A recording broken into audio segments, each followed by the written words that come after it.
So kind of. Okay. How are we doing with our inner work? I released a video onto YouTube that involves 3 levels of relaxation, and then the draining exercise that came from Willem Nyland, followed by a version of the decision exercise.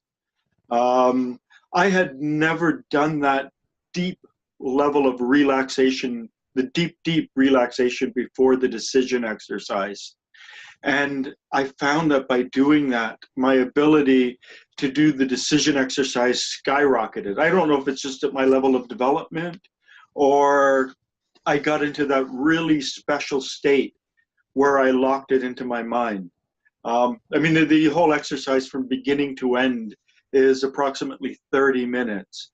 But I think the first 22 minutes are getting deeper and deeper and deeper and deeper into that level of relaxation, and then narrated through the decision exercise. And my decision exercise was for Philo, my dog. Every time I take him out, I've got to put a snout harness on him. Not that it for biting, because you can still bite with the snout harness, but it stops him from pulling, because he used to pull a lot.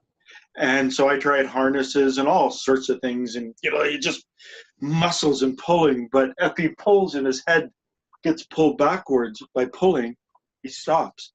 So my thing was, every time I put it on him, and it's been super easy. I have to do the exercise again, get into that relaxed state, and give myself something harder to do. Have either of you had a chance to try that, or any experience with the decision exercise, or any experience with any of the exercises that we are doing?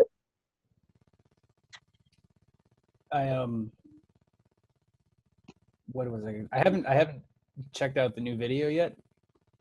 Just being down here with my folks and what's going on with the family kind of sidetracked me from the plans that I had. But I did do it. I did do the decision, the relaxation, the decision without the video during our last class, around last Sunday. And I decided I was going to light, because I smoke occasionally, and I was going to light my cigarettes with my left hand instead of my right, because I always, it's been a habit. I smoked. I smoked a little bit in college and after college, and I quit for quite some time, and I've started again a few years ago, 5 or 6 years ago. But it was also really easy. So it's every time I would go, I was even keeping the lighter in my right pocket where I normally keep it with my right hand. I was trying to kind of, trick myself into falling for it, and it would already pop into my head when I was reaching for it, like, oh, you got to switch it over. And so I think I will check out your video later today and do something similar, try and come up with something a little more complicated. Yeah.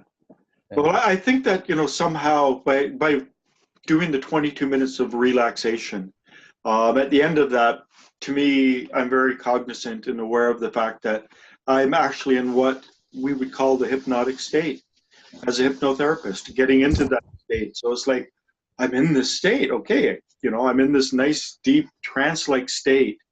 And so that's where I'm open to my subconscious, and my subconscious is far more receptive. And these mechanical, automatic, habitual acts that we do are subconscious acts.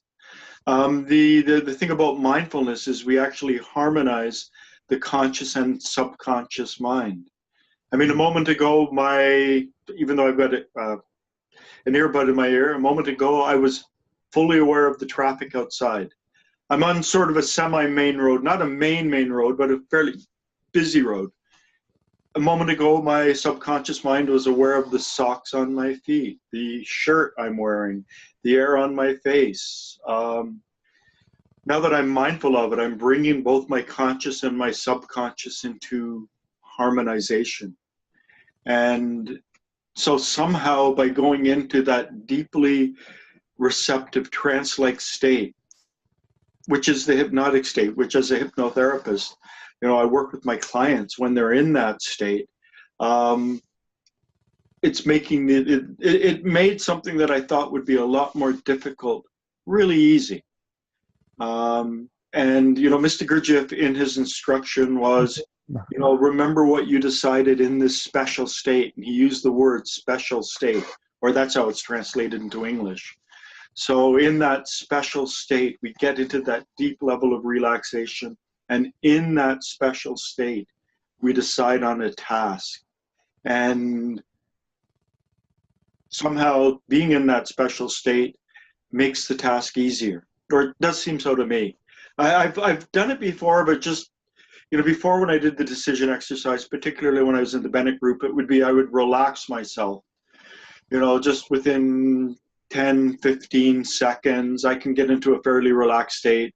I didn't do the 22 minutes, the 3 levels of muscular relaxation, followed by the draining exercise, getting into that deep, deep state. And somehow going into that deep state, for myself, I've noticed it had a profound effect on my ability to do the task. So I am going to up the task and, to put myself in a situation where, I'll have to figure something out, because one of the keys for this decision exercise, at least according to Bennett, is we've got to get into that state, and then we ask if this is an appropriate task. And if we get the confirmation back, yes. And then we set a punishment. And for me, the punishment was to go on a longer walk with the dog. So rather than take him on his normal walk, to go and do twice the walk or whatever. Oh, I shouldn't. I have to be careful when I use that word around him. He's right down there. Walk, walk, walk. Do I hear the word walk? Yeah, you hear the word walk. Yeah. There he is, right there. Any other observations on the inner work and stuff that we've been doing? Yes, I had to accomplish the decision exercise as I did with the 60-bond exercise. The 60-bond?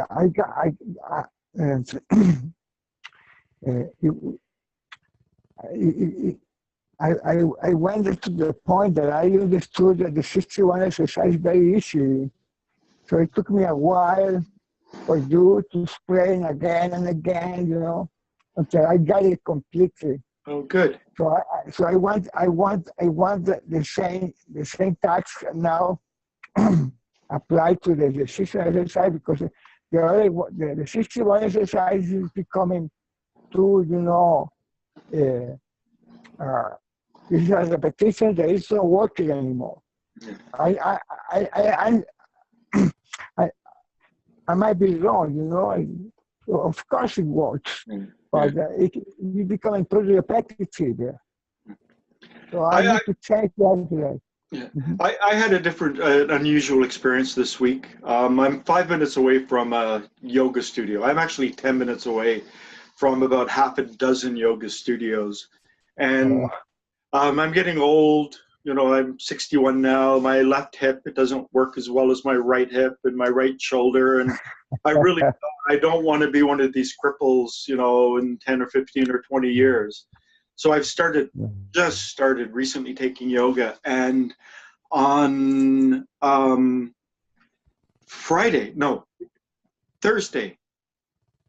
it was a Hatha Yoga 1 beginner's class, and they had us moving each toe individually and spreading our toes out on the mat, and then trying to move, them just separately.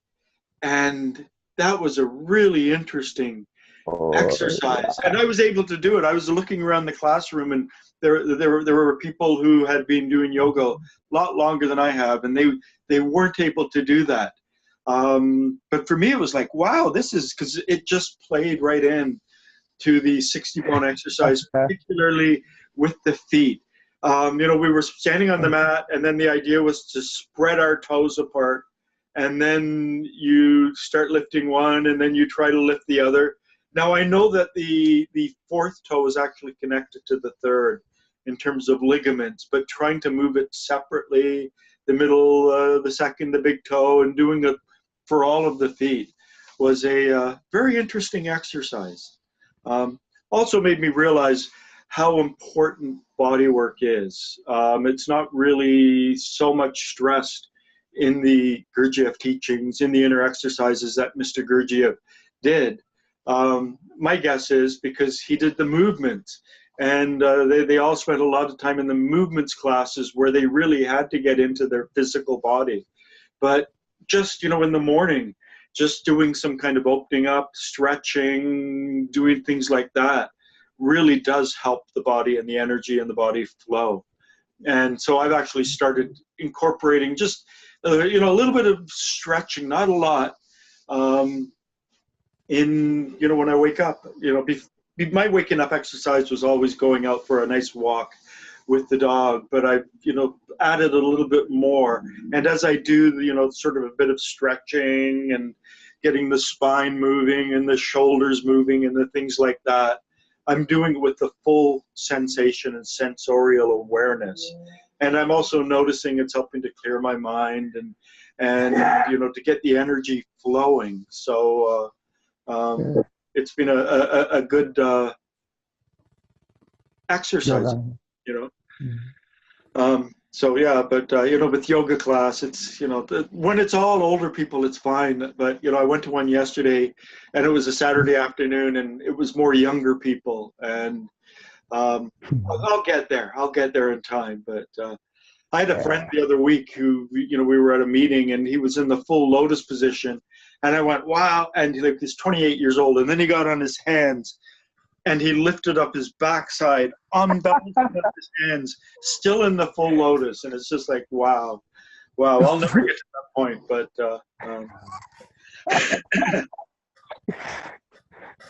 do you do any kind of body movements, Ian? Any kind of stuff like that? I mean, not. It's funny. It's funny you ask. I've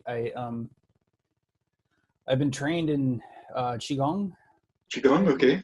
Mindful, and I mean, I'll get into that maybe in a second, but I've been trained in that in sort of the Shaolin lineage of that, and I haven't done it in forever. And I just this morning, in the mornings, I've been going for a walk. The doctor recommended, get up right around sunrise, or at least when the sun's pretty, just starting to come up, go out, get some sunshine, get your body moving.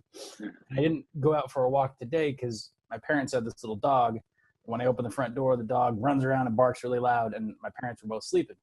So I was like, I'm just going to go quietly into the backyard and do some qigong. And so I just started doing that today. And it's slow, it's mindful. The whole idea is to sense your whole body. The instruction in that is, they say smile from the heart. But very simply, like you say, the feeling circuit, to feel a little dollop of joy. I think it's pretty comparable. And to just try not to have any thoughts, try to be mindful, not to get caught up in your thoughts. And so I started doing that today, and I think I'm gonna switch over to that, because it feels different now that I've been working with you and digging into the Gurdjieff teachings a little more. My understanding of how the qigong exercises are supposed to work is turning up. So I'm going to try that. I've done a bunch of yoga in the past, but it's hard to get to the classes, and they cost money, and it's always, but the qigong is easy to do. It's easy to do at home, and I still remember most of the forms for it. So, I mean, that's like Tai Chi, right? Little bit. Tai Chi is, so there's like, the way I look at it, there's Kung Fu, which is like martial arts, and there's the whole mindful aspect you can put into that, but it's a martial art. And then there's Tai Chi, which is much more mindful, but you still have a lot of forms, and it can still technically be used as sort of a sparring, give and take kind of a thing. And Qigong is just the mindfulness. The Tai Chi mindfulness in the movements. Yeah, it's real basic. Like, you just stand, attention to your posture. You want to be 60% of your weight is below your hips. So you just kind of have this like rooted feeling. It's more of a mental game than like a measurement, but you just kind of feel rooted in the ground.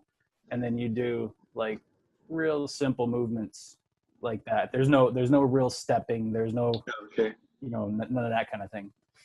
but it's, you know, the attention is much more focused on the whole body sensation, the breath, the you know, the emotions, smiling from the heart, focusing on breathing in the chi and breathing out the bad, you know, the waste product, kind of all at once. So I've always thought that Taoism, at least the I haven't really gone fully in depth into it, but just with my superficial skimming of it, it's a fourth way tradition. You know, mind, body, feelings, and the integration. And would you agree with that? I would definitely. Taoism was, you know, I was raised Catholic, but when I was in high school, they gave us a world religions class, and we learned kind of, you know, real superficial, but we learned a little bit about everything. And Taoism grabbed me right away. It's always held my interest. I've never really found much of a group to study with, you know, or a teacher or anything, but I've read a lot of books. I've looked into it a lot. And yeah, the whole inner alchemy thing, I think they have it, you know, it's hard to find and it's hard to do right, but they have it more than anything I've seen besides the Gurdjieff work. Yeah. They talk about the three dantians, the three centers. So there's one in the lower belly, there's one in the heart or the chest area, there's one in the head. They transmute different energies. So Jing is in the belly, I think. Qi is kind of in the heart. Shen is more like light, and that's in the head, spirit. And it's hard because it's, you know, a lot of what I'm doing is a Western translation of Eastern terms by someone who probably doesn't have the full thing. You know, it's kind of it's archaeological almost. Yeah. But there's definitely a lot of signs that they were onto something very similar to Gurdjieff's bigger view of things. And who knows where Mr. Gurdjieff got a lot of some of his stuff from as well. Right. I mean, we know he spent at least 7 years in Tibet. So, yeah. Yeah, and I know that the Tibetans definitely have some forms of qigong. I think they call it salung. Yeah. Yeah, but I don't know much about the Tibetan alchemy traditions. I'm more of a Buddhist when it comes to Tibetan history. I mean, I did think about doing that, but I live so close to a yoga studio. It's like, oh, there's a class in 10 minutes, and I can just go down. And then also, I do have a problem with my hip and my shoulder. And I figured the movement and doing what in the yoga class will help. But I've also, you know, been reading about problems in the States where, you know, fundamental Christians are saying that yoga is bringing Hindu religion into America. And I have to say, just for my very limited experience, it's true. Because you know, the philosophy that, you know, what they seep into the class, and, you know, some of the instructors more so than other instructors, which I don't mind. I spent 3 years studying Hinduism at university back in the early 80s, so I have a very comprehensive understanding of Hinduism and the Hindu system and tradition. And I have, you know, I know, you know, how to translate terms and stuff to make sense to me. So it's not really problematic to me. But I could certainly see if you were a fundamentalist Christian and you believed that your religion was the true religion and all others were really subtly satanic worshiping and run by the devil, how you would sort of think this. And I believe it was some people in California who tried to stop them teaching yoga in schools to children because it's allowing the demonic element and Satan to come in. And it was, you know, it was ruled okay. It was ruled by some judge that this is not happening. But just down the street, there's a couple of instructors that are certainly doing that, which I find interesting. And I know, you know, we all speak, you know, a mystic at the highest levels. We may have different terms, but we're all aiming at the same thing. So, you know, within the mystical tradition, you know, there is really a brotherhood or a community that transcends definitions, that transcends lineages.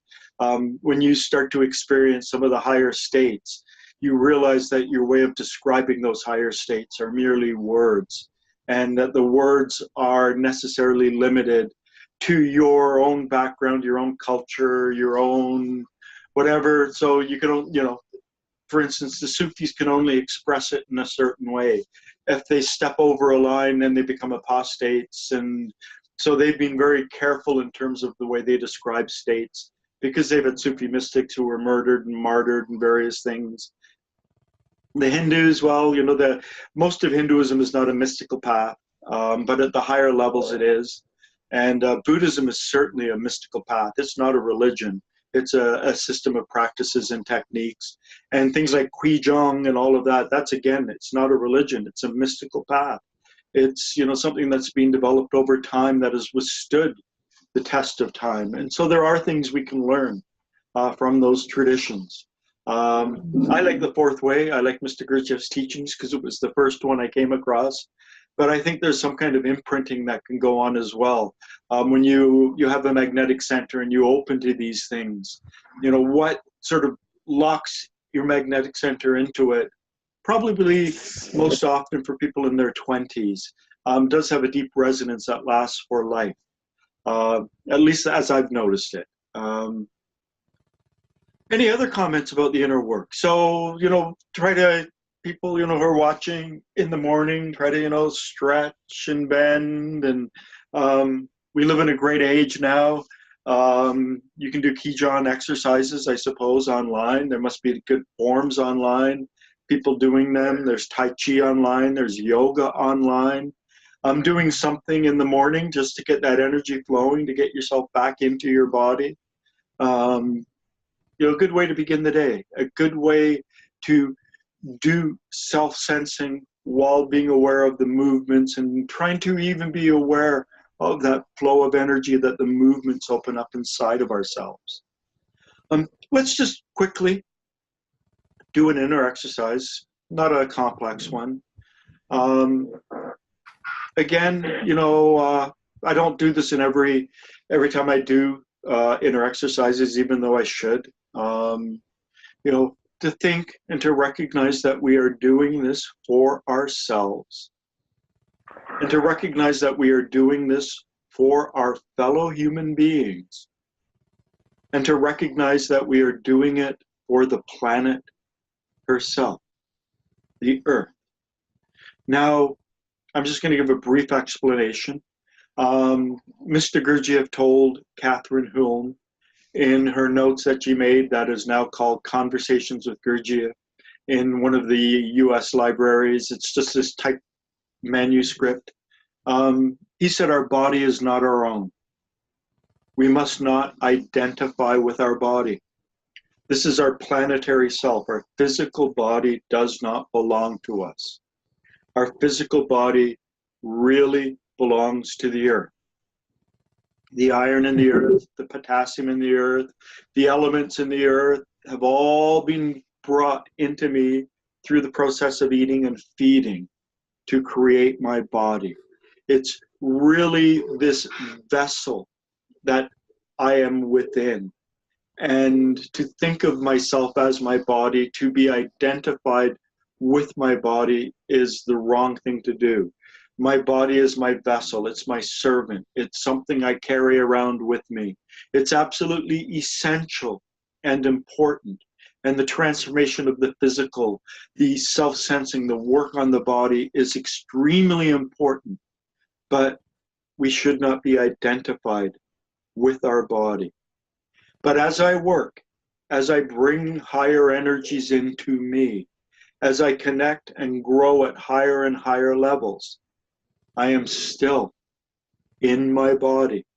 I'm still connected to my body.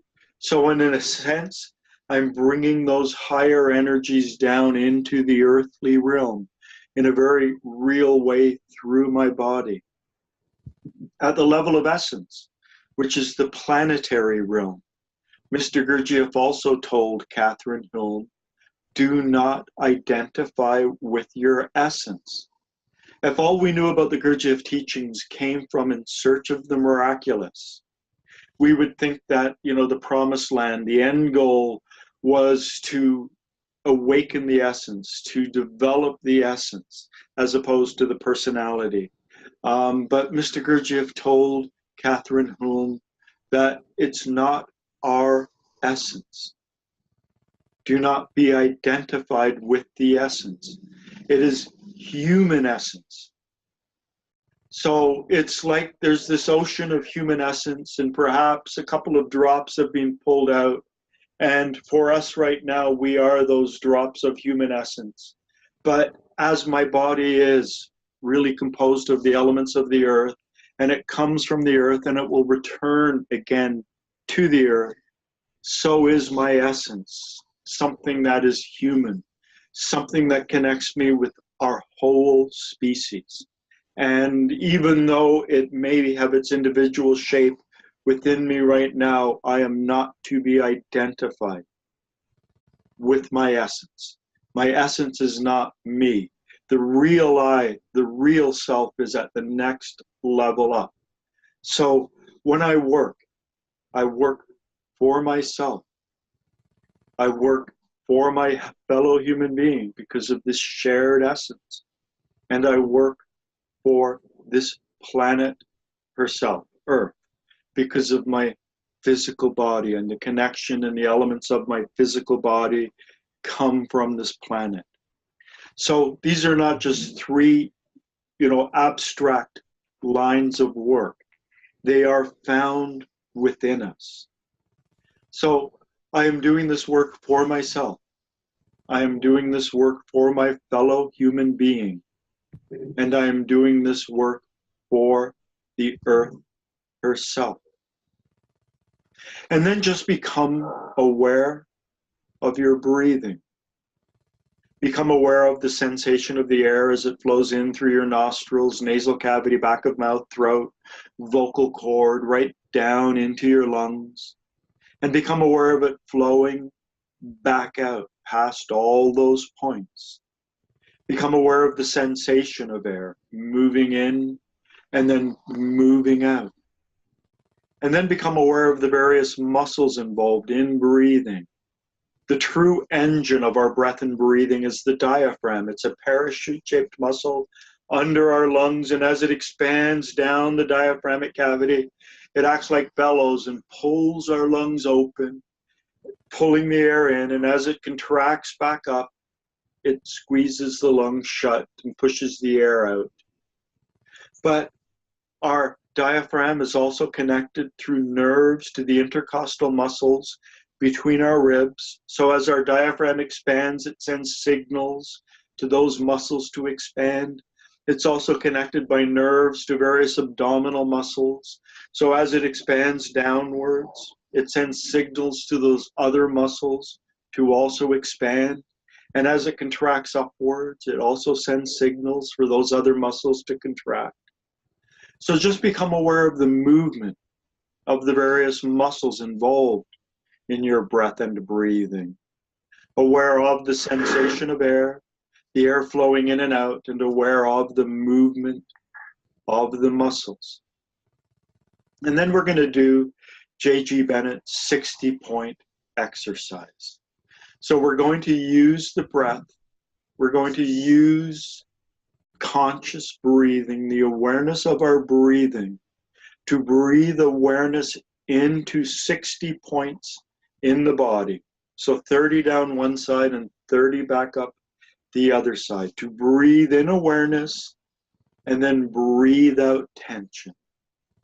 And we're going to start just by centering our awareness in the crown of our head, the very top of our head, and breathe in awareness and then breathe out tension. Then breathe in awareness into the right side of our forehead and breathe out tension. Our right eye. The right side of our nose and face.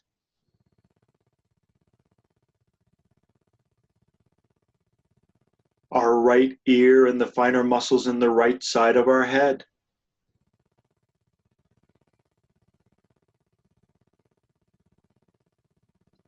The right side of our mouth and jaw.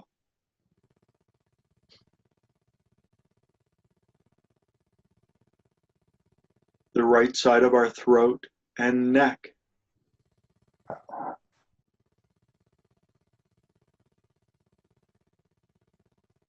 our right shoulder,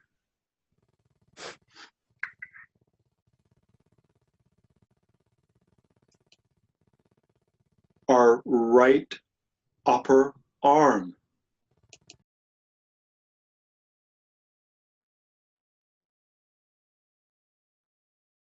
our right lower arm and wrist,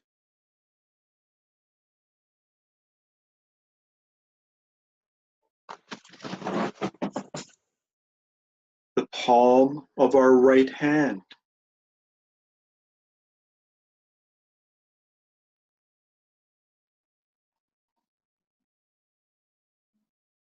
our right thumb,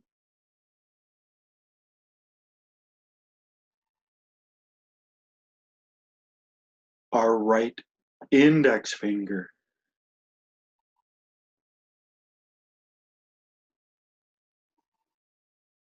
our right middle finger,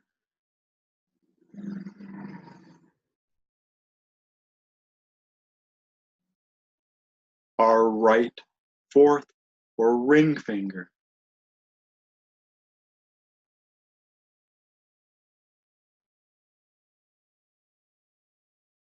our right baby finger,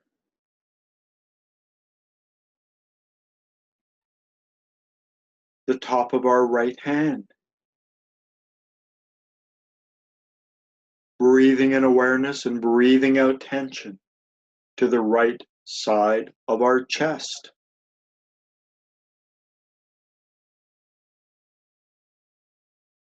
the right side of our solar plexus and abdomen,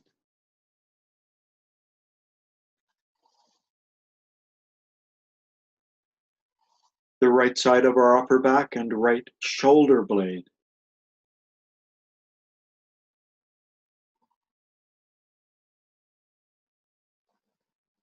the right side of our lower back,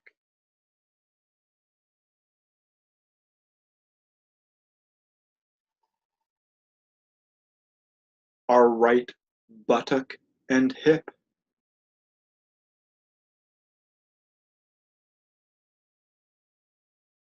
our right upper leg,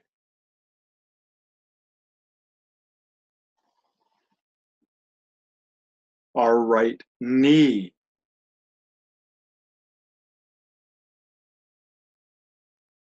our right lower leg and ankle,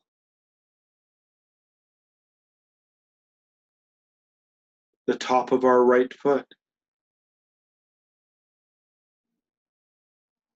our right big toe,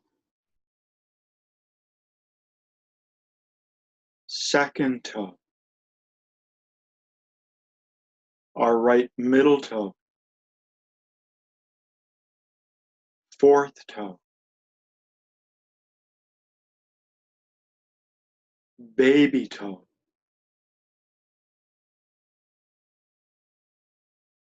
the bottom of our right foot. And now reversing this process, breathing in awareness and breathing out tension to the bottom of our left foot,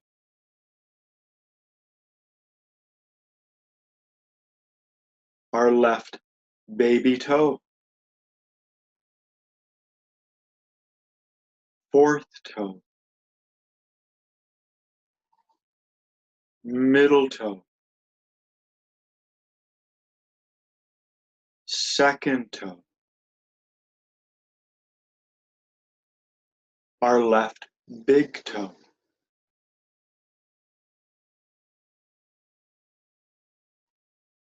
the top of our left foot,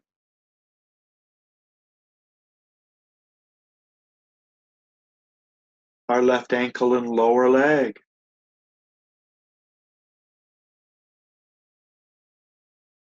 our left knee and upper leg,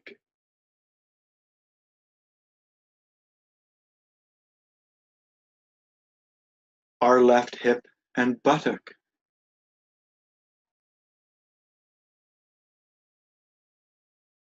the left side of our lower back,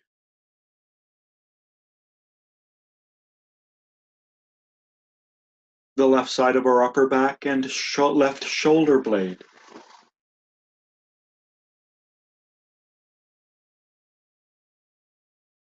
our left palm,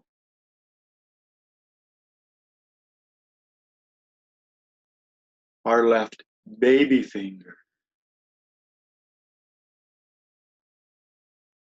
fourth or ring finger, middle finger, index finger, our left thumb, the top of our left hand,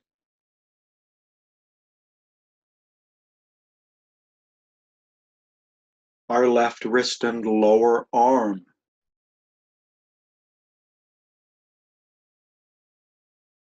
our left elbow and upper arm,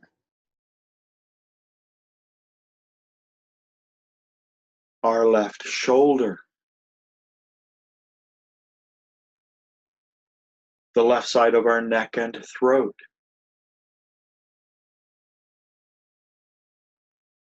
the left side of our jaw and mouth,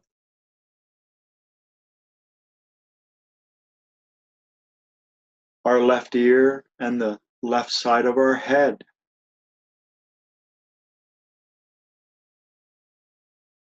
the left side of our face and nose,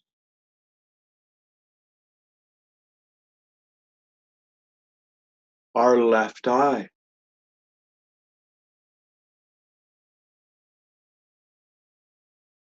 the left side of our forehead, and then resting our attention, the crown of our head, and then just briefly bring your attention down the right side of your body and then back up the left. Perhaps as you breathe out, allow your awareness to go down the right side, and as you breathe in, pull it back up the left. Breathing out down the right side of the body and breathing up the left. And then do your best to sense your whole body at once. In whatever way you can, as best as you can, develop the sensation of self, sensing your whole body. And then we're going to briefly transition into an exercise taught by Willem Nyland, another one of Mr. Gurdjieff's students. So simply again, become aware of your breath.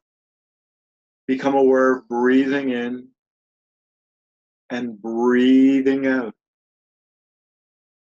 Aware of breathing in and breathing out.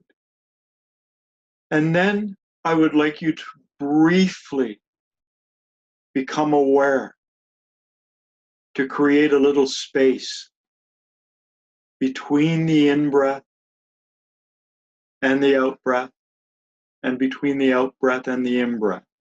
So you breathe in, and then a little bit of awareness before you breathe out. And then a little bit of awareness before you breathe in.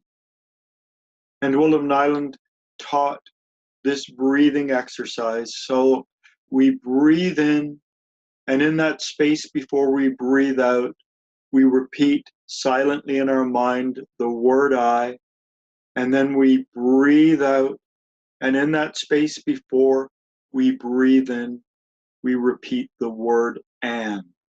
So breathing in the retention of the breath, we say I, and then breathing out, before we breathe back in again, say am.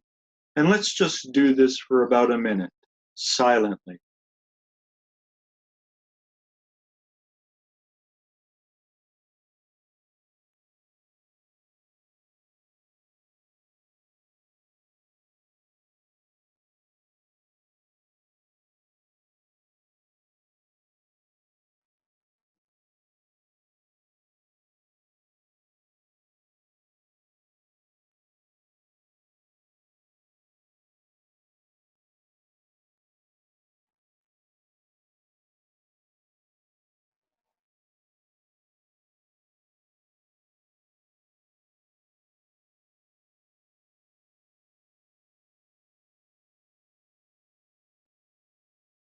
And then just allow your attention to rest. And it's always good to finish inner works with the collected state exercise. This comes directly from Mr. Gurdjieff. It's in his Paris talks, particularly one in 1944. And he says, as the earth is surrounded by an atmosphere, we too are surrounded by an atmosphere, perhaps a meter, meter and a half, 4 to 6 feet approximately. He said it's very important to become aware of the boundary of our atmosphere and to keep our atmosphere quiet, calm, contained. This is actually an exercise we can do in the world when we go for a walk, when we're moving. It's much more difficult to do it in that situation. But we should certainly do it at the end of any kind of inner work, to become aware of our atmosphere, this collected state. And the atmosphere can be disturbed by sensations, by thoughts, by feelings. If we identify with something, our atmosphere disperses and goes towards what we identify. And so he said it's important, particularly at the end of inner work, to keep our atmosphere tranquil, serene, calm, like a tranquil pond, aware of our atmosphere, a meter, meter and a half, aware of its calm, tranquil nature. And then on the count of 3, I want you to breathe it in. And then as you exhale after that, imagine that something remains from this inner work, from your atmosphere. So aware of your atmosphere, tranquil, still, calm. 1, 2, 3. And then as you breathe out,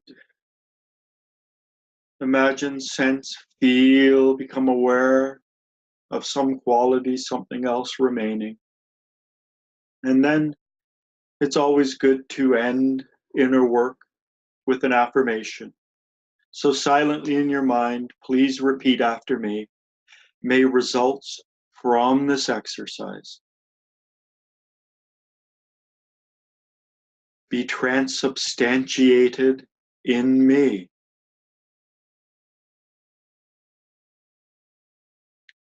For my being. And then, of course, here we are, we're talking, we're in this online group.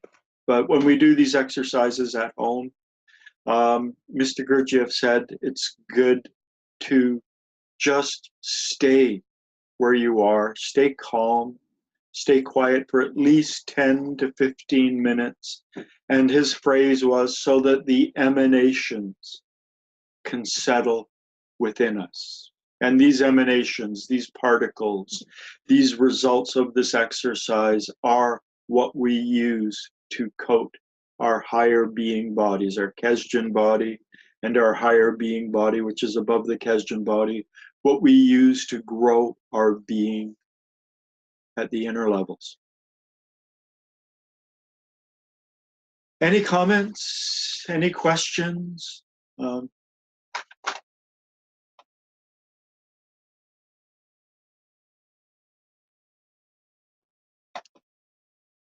No? Okay. Today I wanted to do a bit more exploration of something I've talked about before. I've got some people who have been questioning me about this, and so I thought I would reintroduce this, particularly the diagram, the ancient diagram of all living things. I'm going to pull this up onto the screen. If you notice, I have 2 versions of this. There's the version on the left and the version on the right. And in between, I also have the ray of creation, which also helps to explain this to a degree. So the numbers are all the same. 1 is the absolute, 3 is all worlds, 6 is all suns. 12 is our sun, 24 the planetary realm, 48 the earthly realm, 96 the moon, the lunar realm. So the numbers that we see on the ancient diagram of all living things, there's an exact correspondence with these numbers in the center. And just the pure diagram itself that I have represented, that I have on the left, not the little boxes that contain a little bit of information, but just the diagram comes from In Search of the Miraculous. This was the diagram that Mr. Gurdjieff drew for Uspensky and the group of people, using the terms that he put in there. On the right, I've actually translated a few of the terms, not all of them, but particularly the ones that are appropriate to man. I don't know, draw, yeah. I don't know if I can, let me see, oops. Okay, I somehow made a drawing. And so, but I don't know how to erase it. There, okay. So slumbering man, mindful man, awake man. The three levels to humanity. Over here, he uses the term vertebrates, man, and angels. So Mr. Gurdjieff presented them to Uspensky with different terms. What this means for us, because it's these three levels that really have bearing on us. What this means is that when we are centered in World 48, when we're in that state of waking sleep, when we are like 96% of humanity and are slumbering human beings, we are almost indistinguishable from other vertebrates. In Beelzebub Tales to His Grandson, Mr. Gurdjieff talks about an experiment of some kind of device that can detect, I forget exactly the way it was described, but it was used to show that there was almost no difference between certain people and sheep. At a certain level, we are transforming a very animalistic, very mechanical energy. And so our goal is to begin to transform higher and higher levels of energy. Now, in Search of the Miraculous, and I get this phrase wrong, it's not memorized within me, but Mr. Gurdjieff said that the difference between the level of being between a plant and a mineral can be less than the difference between the level of being between two humans. I think I have it slightly backwards. I think he said the difference between two humans can be greater than the difference between a plant and a mineral. So if we look at these diagrams, if we realize that, so within the boxes, the number on the right indicates the center of gravity of the psychic life of that form. The top represents what eats it, and the bottom represents what feeds on it. And these are perfect forms. These levels represent continuums. So within the level of vertebrates here, we can talk about cold-blooded spinal creatures like snakes. We can talk about how there's a continuum of chordate beings with spinal columns, which means the central nervous system is organized through the spinal column, and there's a greater coherence to those beings. but we can also talk about the mammalian brain as being towards the top end of the vertebrates. So, all the mammals on the planet, dogs, cats, cows, horses, sheep, human beings. Mammals come from mammally, I forget how to pronounce it, but they come from breasts because we suckle as infants from our mother's breasts. Mammary glands, and then the human brain are all contained in that level. And we can see over here minerals and plants. Minerals and plants, they exist one food class, one essence class different. Whereas for human beings, we can span 3 essence classes. The invertebrate level, the earthly level, and this corresponds to slumbering man, as I have over here down on the right, the state of waking sleep. So in that state of waking sleep, we are really little different from other mammals on this planet, other high order animals. But when we step up to the next realm, we start to become mindful. Hey, there's another dog outside. He's right at the window looking at the other dog. But it's good that he's barking because he's a mammal and he's got the mammal brain, and there's not a lot of difference between us and other chordate beings. A dog, even a fish, they're capable of having moments of self-awareness. They're capable of being mindful. Usually it's when their life is threatened and they suddenly develop some kind of an awareness of themselves. For humans, we're able to do this more. But this is the schema of all life on Earth.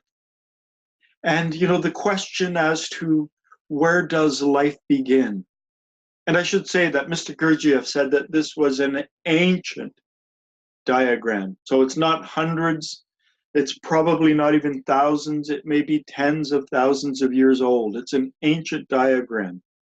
And rather than looking at the similarity and characteristics, as we classify life today, by phyla and species and whatever, in the ancient understanding, they looked at life forms and they understood that the purpose of life was the transformation of energies.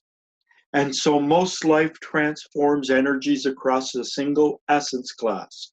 A tree, a dog, a butterfly, a bee, they are limited to a single essence class, a single food class. They take the food that's lower than them, they eat it, it's transformed into their body and transformed up one essence class.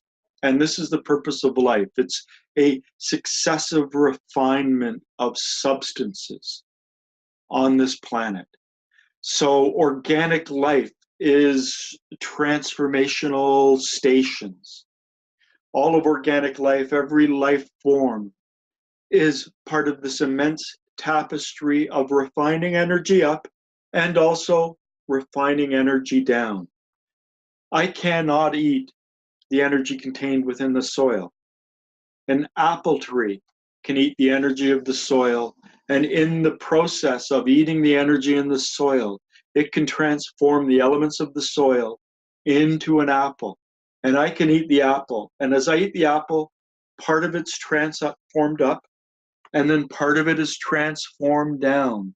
The higher is separated from the lower, and the lower actually goes down. Heat and everything is very necessary for the body, and that's part of the movement down, and then it, into the excrement, which then feeds the soil. And so even though a lot of the diagrams and a lot of what Mr. Gurdjieff is focused on in terms of presenting some of the diagrams is a very small sliver, and it's looking at the movement up. There is both movement up and movement down with any transformation of energies. The metaphor that I came up with years ago was a man is walking by a beach and sees golden sand. And he takes a pan out of his backpack and he begins to pan, and he ends up with a pile of gold and a pile of sand. He's separated the coarse from the fine. And, you know, we can just focus on the gold, but we don't realize that there is a big pile of coarsened sand left behind. So every movement up also involves a coarsening and substances moving down. And there's this immense tapestry going up and going down. Now, when does life begin? What is life? You know, it's something that, you know, evolutionary biologists and biologists are really concerned with. According to this ancient understanding, life actually begins with the metals. My father was a geologist. They would talk about veins of gold and veins of copper. You know, within the crust of the earth, you know, there would be these massive veins of gold that could be mined for gold mines. You know, some parts of them would be pure gold. Other parts, there would be gold within rocks, but there are, you know, all of these different things, you know, perhaps like veins, like the veins in my skin, you know, is copper, is gold, are these veins on the earth? I don't know. But according to this diagram, life begins with the metals.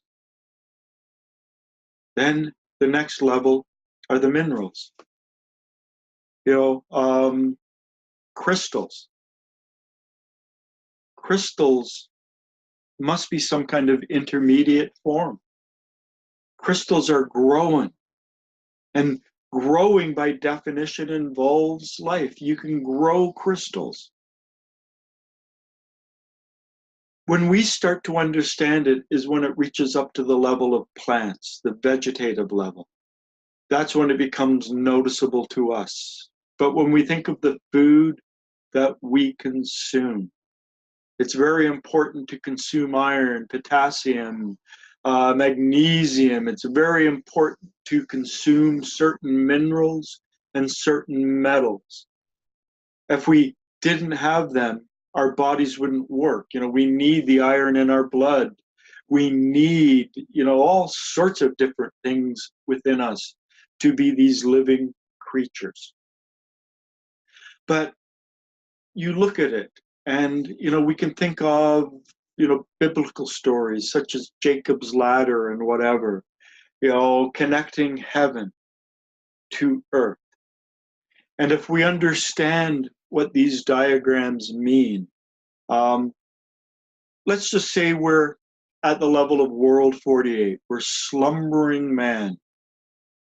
We have a spinal column. So we exist at the vertebral level. Something that J.G. Bennett said was that in our intestines, below our stomach, below our duodenum apparently is where the octave of food and the octave of air meet. But below there, he called that our vegetative self. He said meditations on the navel, relaxing the navel, being aware of the vegetative self was very important work for us to do, particularly in the process of relaxation. So not only do I exist and have a vertebrate self, this vertebrate self is built on an invertebrate self, which is built on a vegetative self, which is built on a mineral self, which is built on a metal self. So all of these levels of reality, all of these essence classes or food classes or life classes, they all exist within me. In the Gurdjieff teachings, and I often refer to the fact that we are like 3-story energy factories, but that's only our top floors. That's not the deeper levels. The deeper levels also exist. We're connected to the minerals, we're connected to the metals, we're connected to all of them. They all exist. They go into form who we are. Now this movement up to the level of man, this movement away from the slumbering man, vertebrate level up to the level of mindful man over here. Mr. Gurdjieff talked about the fact that to do this, we have to grow what he called the Kesdjan body. And he used that term because he didn't want to use the term astral or emotional body. But we have to grow something within us, a much more subtle body. It's supposed to mirror the physical body.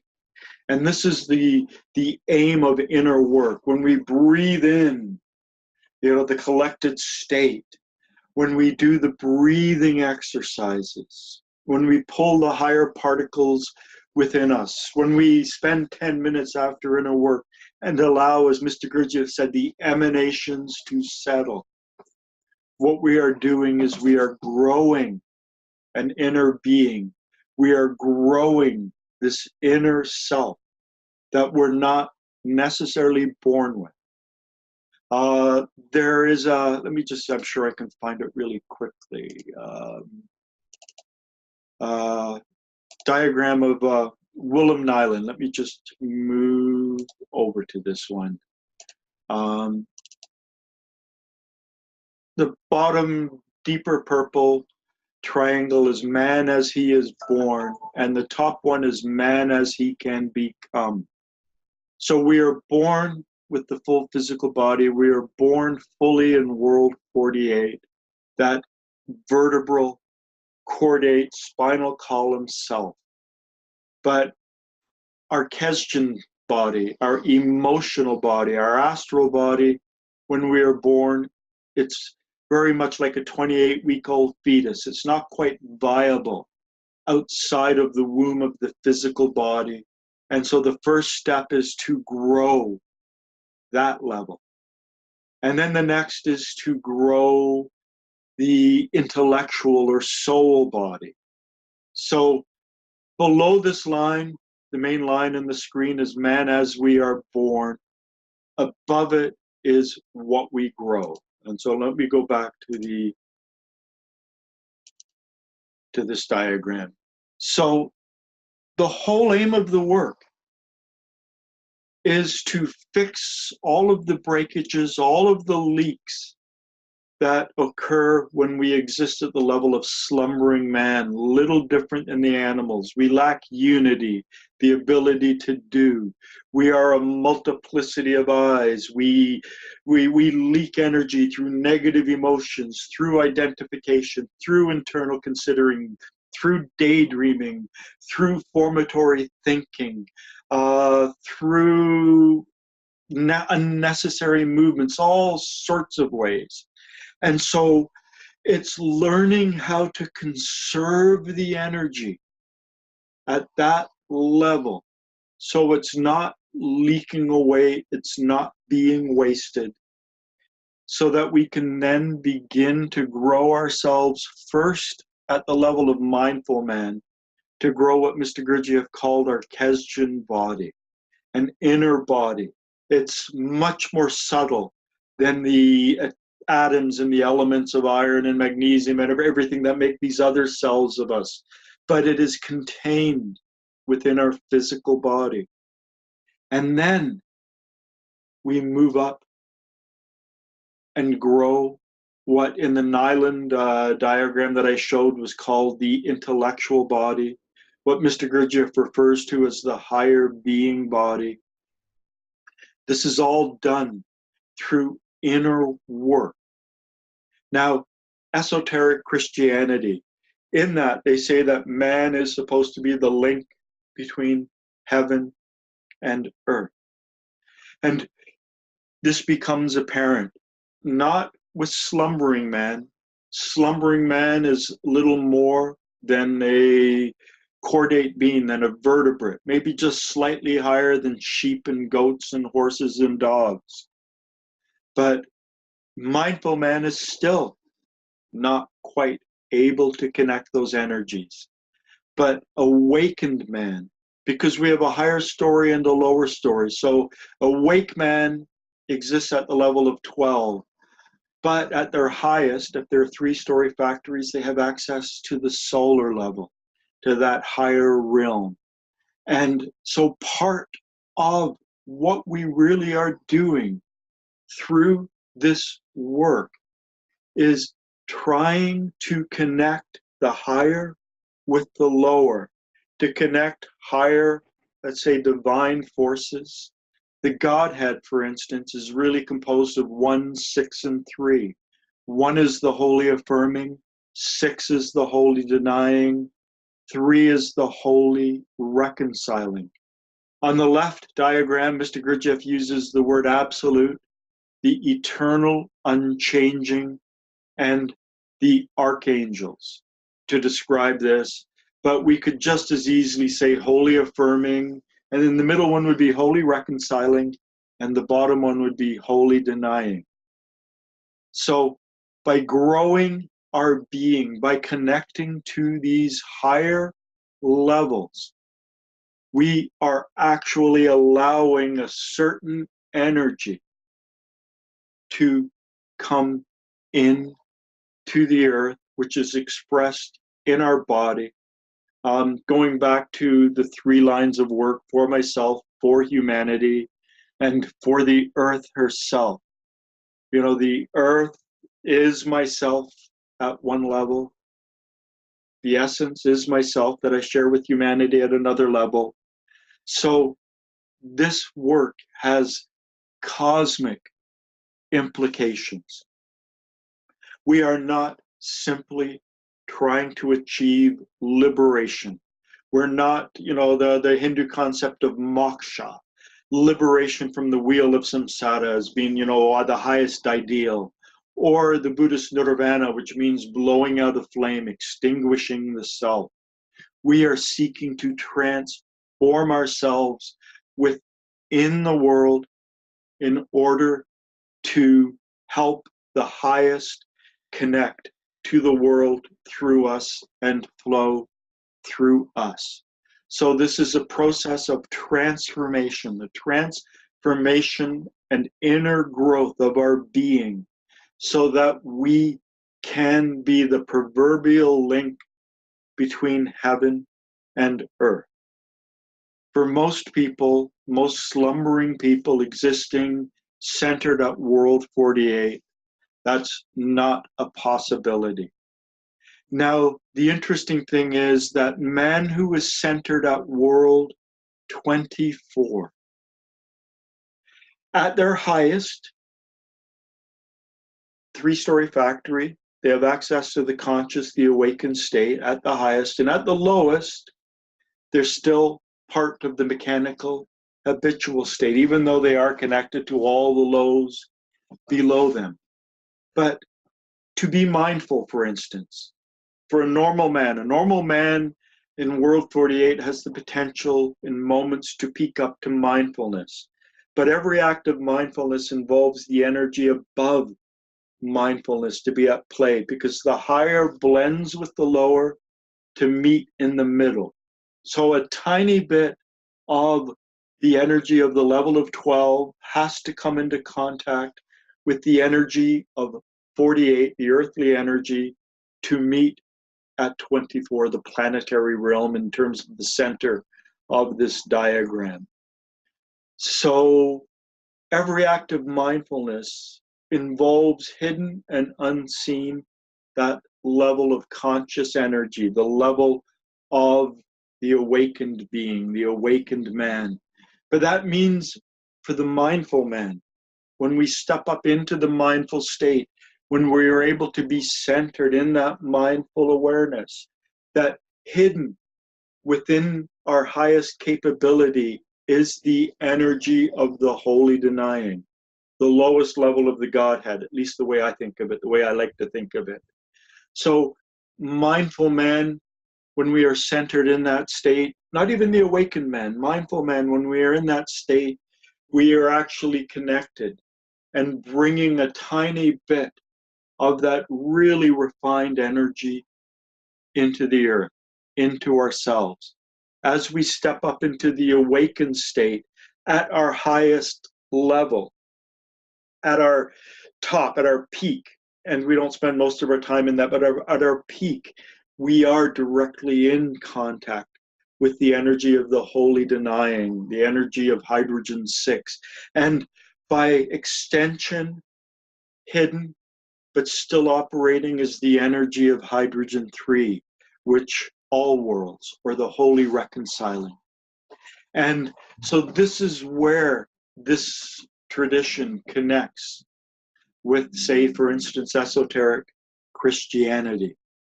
Someone once asked Mr. Gurdjieff what this system was, and he said it is, if you will, esoteric Christianity.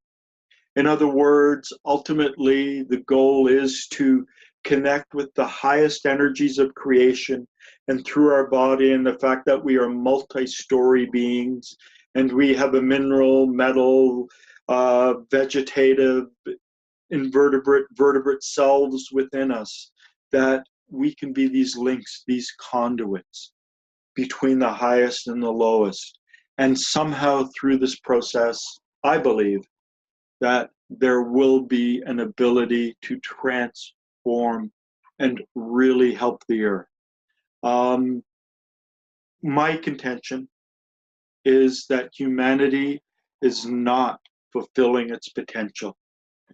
People are not striving to be mindful and then striving to be awake. People like being in their slumbering states, and it doesn't have to be a mass awakening, a mass opening to the higher levels. Mr. Gurdjieff almost implied it was like a pyramid, but we've lost a lot of the top connection that helped to keep our species in balance with our purpose, with what we're supposed to do here on the earth. Mr. Gurdjieff, numerous places made references to mankind was different, that we were here to serve a different purpose than a lot of other life forms. And, you know, he metaphorically talked about angelic realms and higher beings really involved in our evolution and development. And, you know, shortcuts were taken, problems happened. This is something Terence McKenna outlines very clearly in his work, the late Terence McKenna, where he talked about the fact that the human brain went from 650 cubic centimeters to 1,440 cubic centimeters in 3 million years, which is the most revolutionary evolutionary advancement. Nothing on this planet has evolved that rapidly. It perhaps should have taken 300 million years for the brain to evolve to that level if we use the rest of, you know, evolutionary time scale. But something happened. Humanity, you know, our growth was accelerated. And here it also lies the problem. There are 3 levels of people. There are 3 levels to humanity. And in a sense, we have these brains that are capable of understanding the nature of existence, the Big Bang, the speed of light, trapped in killer ape bodies with killer ape egos.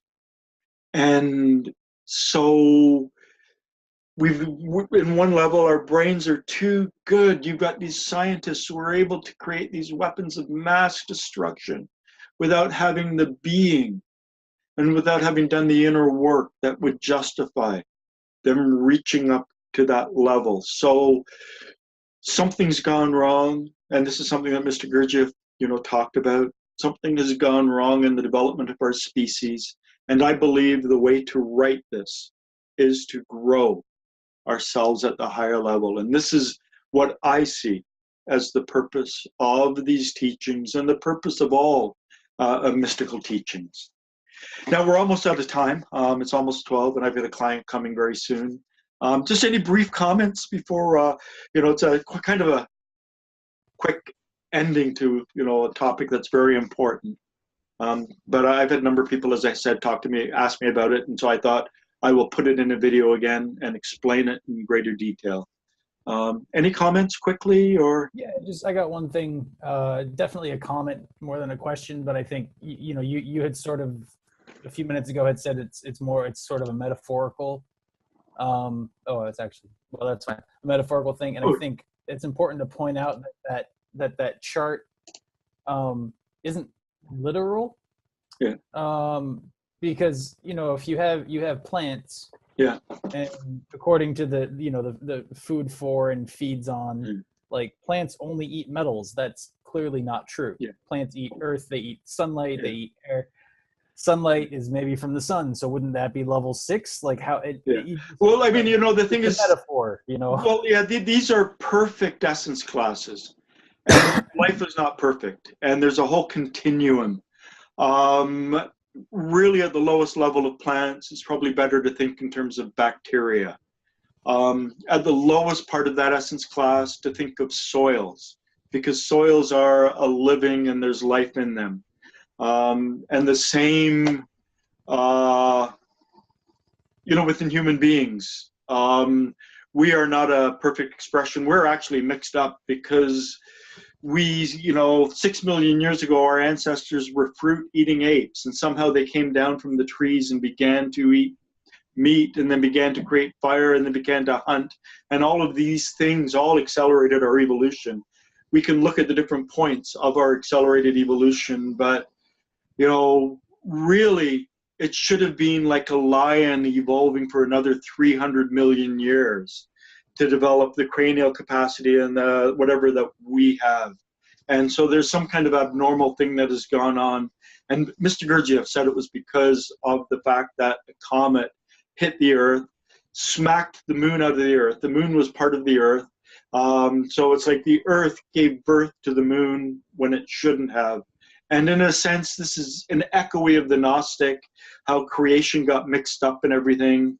So, you know, he said that there were problems that happened, and we are one of the patches that, you know, there are other beings that are trying to solve and fix the problem. And, you know, through the development of our species, but in the development of our species, there were problems. Because it was accelerated and corners were cut, so to speak. And so in another sense, this is not our responsibility. We didn't create this mess, but we are supposed to try to fix it. You know. Great task. At any rate, I've got a client coming very soon, so I'm going to have to say goodbye. Thank you. As I said, and I'll be talking hopefully I'll talk to you, Guido, this week. I'm going to open up this group and start inviting just, you know, people who want to come by to get numbers up again. And, but I'll be talking to you. Okay, gentlemen, you take care. We'll see you next week. Bye-bye. Bye.